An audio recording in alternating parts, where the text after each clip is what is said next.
What's in here? It looks like an indoor garden. This is the Academy's Rose Garden. The person who called you here is waiting inside. Who did call us here anyway? Whoever they are, they must have considerable social standing. Your Highness, I brought the guests. Thank you. Please show them in. Oh. No way. Hey, Elise, is that... You don't need to ask when you already know. Now, if you'll follow me...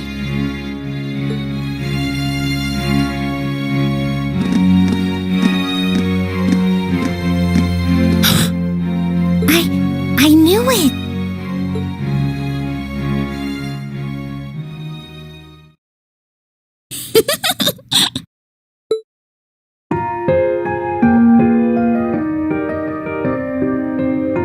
Welcome, ladies and gentlemen of Class 7.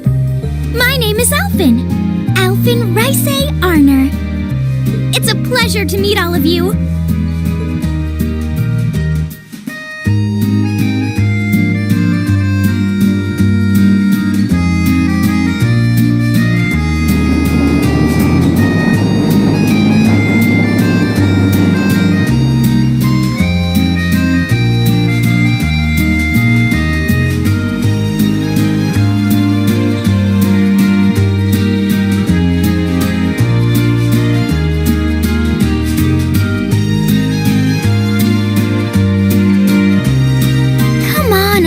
Cheer up!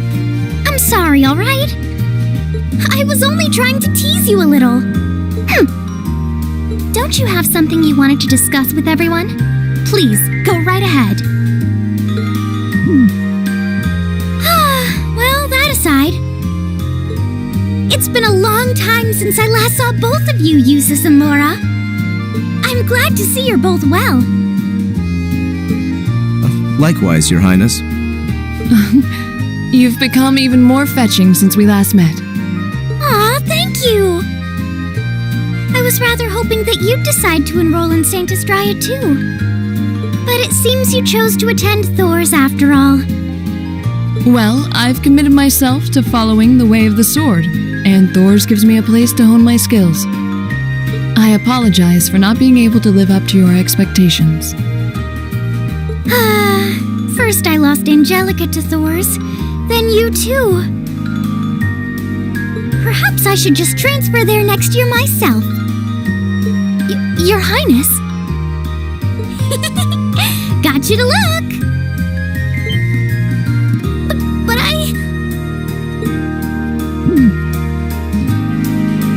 Well, she seems lively.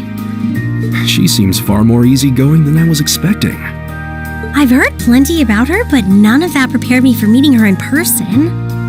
So, this is what it's like to be in the presence of royalty. It's actually rather overwhelming. I can see why people always compare her to an angel. Me too.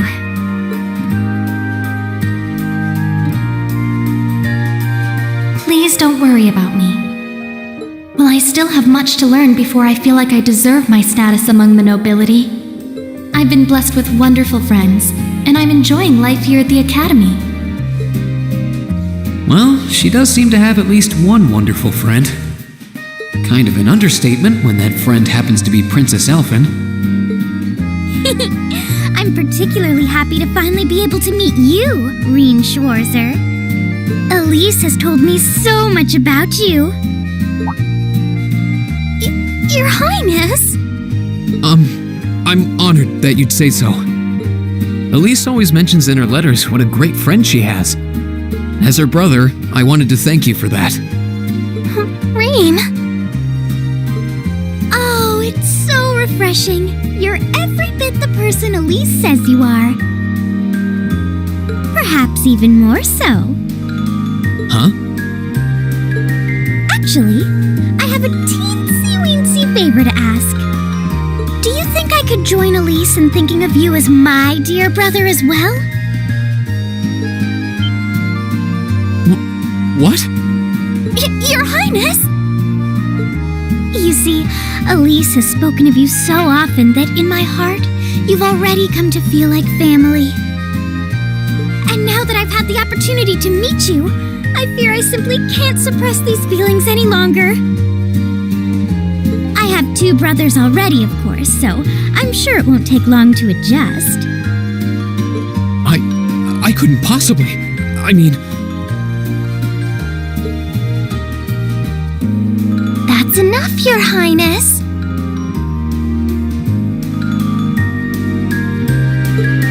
Aw, don't be so stingy.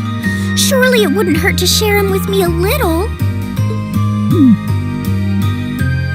Anyway, that aside, the reason I called you here today was not to talk with me. There is someone else who would like to meet you. Why? It's not like we're famous. Who do you mean?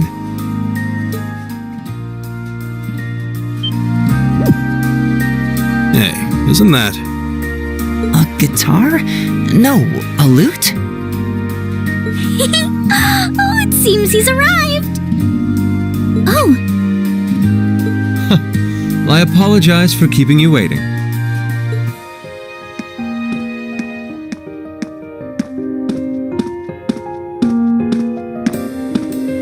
it's a pleasure to see you again. And you as well, young lady? Well, I trust everyone here has been making themselves comfortable?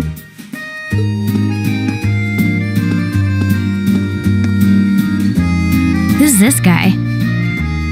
I'm not sure, though I feel like I've seen him somewhere before. I serve as a music instructor in the hallowed halls of this fine academic institution.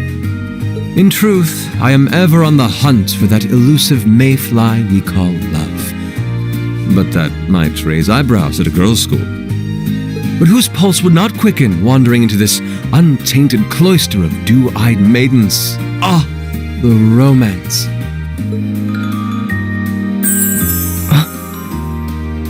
Could he be? I think that's quite enough. Any more of that and our guests may start edging toward the exit. Ah, I can always count on you to never miss a beat, my dear sister. Oh, wait. So this is... Whoa. Indeed.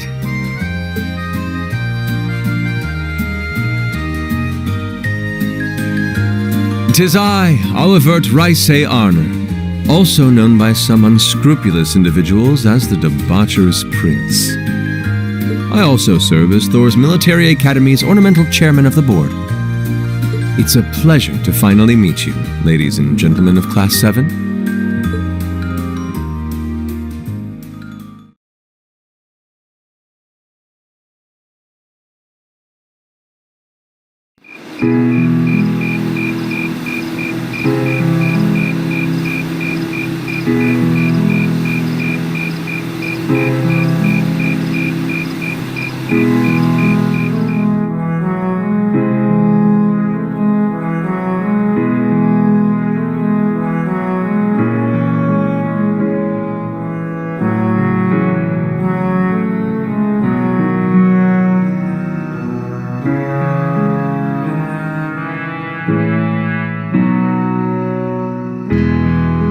I have to admit, I was surprised to learn that you're the chairman of the board of directors, Your Highness. I'd heard that the chairman was a member of the imperial family, but still. I'm not surprised. Who would expect the infamous prodigal son to chair a committee at a prestigious academy like Thor's? I suppose it's not surprising they'd rather keep it hushed up, though. It wouldn't exactly be great for the school's image. That's surprisingly forthright coming from you. Is it really true, though? I mean, that you were the one responsible for establishing Class 7, Your Highness? Indeed, I was. You see, it's always been a tradition that a member of the imperial family serves as chairman of the board. At first, I wore the title in name only, but I had a change of heart after my vacation in Liberl 2 years ago. You were in Liberl back then? That would put your visit during the incident that occurred there, correct? Right. All I've done since I returned to Erebonia has been inspired by my experience during the crisis in Liberl. As a result, fruitless though they may prove to be, I've set a number of plans in motion. One of which is to bring the winds of change to Thor's military academy. A gust of fresh air, if you will. Winds of change, huh? I can only assume you're referring to our class? Then the one who decided to throw both commoners and nobles into the same class was... Yes, the idea was mine.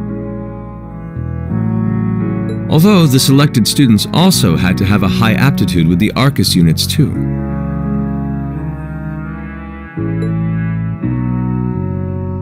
I think I'm finally starting to understand the reasoning behind Class 7, and why we're being sent all over Erebonia on these field studies. To show us firsthand and give us cause to consider the conflict between the two factions. That is the purpose behind our field studies. Is it not, Your Highness? That is one of the reasons, yes. However, my foremost intention was to show you that during your lives, you will encounter many obstacles and conflicts. Not just between factions, but between the capital and the provinces, tradition and technology, even between nations. In these turbulent times, I thought that this would provide the hands-on education today's promising youths need. We need up-and-comers who can think and act independently to face tomorrow's challenges head-on. That makes sense.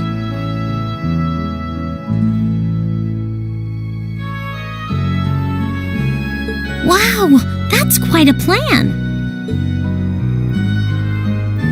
I can't help but feel a little unsure whether we can live up to such high expectations. Hearing your explanation has, at the very least, cleared up many of the doubts I've had up to this point. Class 7 does seem like an ideal environment to expand one's outlook on life. I feel like going through everything we have so far has brought us closer to doing exactly that. Yep. Marvelous. I'm so pleased to hear it. Just listening to you makes me feel even more certain that establishing class, especially since while the idea itself was mine, I have no real say in how the classes run day to day. Even so, I still hope to meet all of you at least once, if only to tell you all this. That was when Alphen stepped in and offered to set up this little meeting. I see. Well, I could hardly refuse such a sincere request from my brother. But it also presented me a fine chance to finally meet Elise's beloved brother, as I've always wanted to. Your Highness?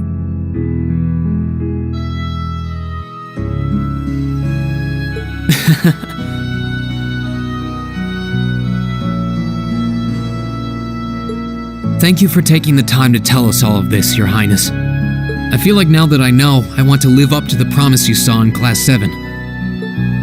Thing is, am I right in assuming that Class 7 doesn't exist just to fulfill your progressive ideal? What do you... Oh? The board has its chairman, of course, but 3 directors besides. My older brother Rufus, Imperial Governor Karl Regnitz, and Irina Reinford of the Reinford Group. Oh, yeah. Now that you mention it, They do seem to have certain expectations for us. Precisely.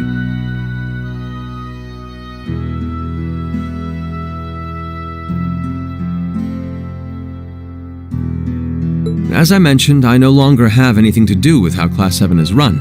That authority lies with the directors. As you're keenly aware, Rufus and Governor Regnitz sit on opposite sides of the factional divide. And while Chairman Irina is mostly involved with Class 7's technology, like the Arcus, her intentions are a mystery to me. And it's those 3 who decide where you'll travel for your field studies. Is that right?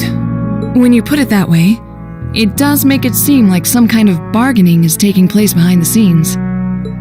It was one of the conditions they gave in exchange for allowing Class 7 to be established. I'll admit, I hesitated to allow it, but I decided to place my hopes in you. We believed then, as we still do, that one day you all will be a great light that can push back the darkness of this country. Well, I suppose when I put it that way, it sounds positively heroic. But that's just me. Don't feel too pressured by it. You're students, first and foremost. Reach out and grab that fragrant rose of school life. Join a club. Eat cheap food with your friends at midnight. Fall in love. We live but once. Make your youth count.